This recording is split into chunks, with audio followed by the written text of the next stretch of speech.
The world that you're seeing isn't the true world. All of this that I'm seeing right now is just a virtual reality.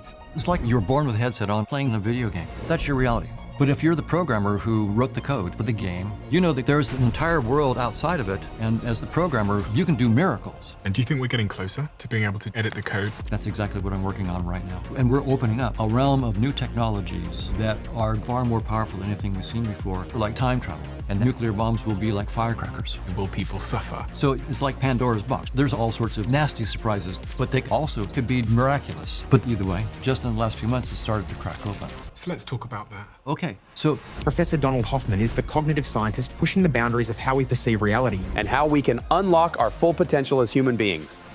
according to Darwin's theory, our sensory systems, eyes, ears, smell, touch, are not shaped to show us the truth. They were shaped to keep you alive long enough to reproduce successfully. Because seeing the truth takes too much time and energy.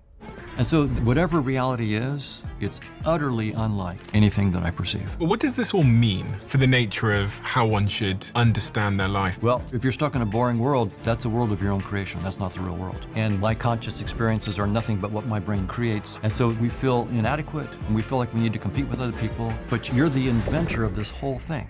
You have nothing to prove. And there are much more interesting perspectives that we can take on ourselves. So if you really knew who you are, you would see no need to compare or compete.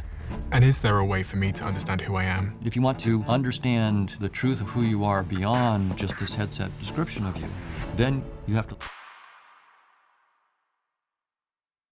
I see messages all the time in the comments section that some of you didn't realize you didn't subscribe. So if you could do me a favor and double check if you're a subscriber to this channel, that would be tremendously appreciated. It's the simple, it's the free thing that anybody that watches this show frequently can do to help us here, to keep everything going in this show in the trajectory it's on. So please do double check if you subscribed. And thank you so much, because in a strange way, you're part of our history and you're on this journey with us. And I appreciate you for that. So yeah, thank you. Professor Donald Hoffman, do you think that the listeners of this show, the people listening right now, understand the nature of reality and the world that they're looking at and see?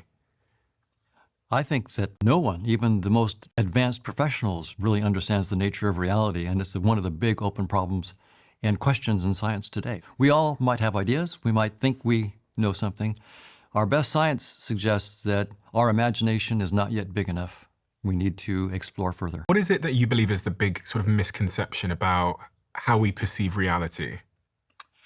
Well, most of us think of reality as whatever is inside space and time.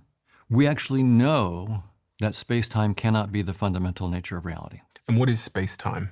So everything that you see around us, right, the space between you and me, there's maybe 1 or 2 meters of space between you and me.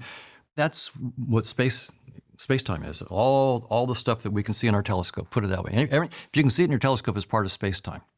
But we know our best theories of space-time, Einstein's theory together with quantum theory, tell us that space-time cannot be the fundamental nature of reality. There's a small, if you go small, so I can talk about a meter, then I can go to, centimeters, and then, millimeters, and then we can go, micrometers, and you can go smaller and smaller. At some point, you go so small that space disappears. It no longer even makes sense mathematically. It's 10 to the minus 33 centimeters. So it's actually not that, in my view, it's not that small. It's not 10 to the minus 33 trillion centimeters. It's just 10 to the minus 33 centimeters. And all of a sudden, our equations tell us space-time doesn't have any effective meaning. Is space-time no a proxy for the word reality in some respects? Well, for most people, I think it is. For most people, they think that space-time is the reality. And what I'm saying is, it's the reality that most of us have assumed is the final reality. And science is now telling us it can't be. It actually, and it tells us precisely at 10 to the minus 33 centimeters, 10 to the minus 43 seconds, the very notion of space-time makes no sense. Is that the same as saying that reality as I perceive it makes no sense? I'm suggesting, now as a cognitive scientist, not a physicist, we should think of space-time as just a virtual reality headset. That's the way we perceive in our game of life. And when you say space-time, you mean the thing that I'm perceiving with my eyes and ears and senses right now? That's right. Even this hard table is just a VR object. And the whole setting that we're in here right now is just a virtual reality. And there is a reality entirely outside this headset that is open to science to explore. And we're finding stuff, which you might call obelisks, geometric objects outside of space-time.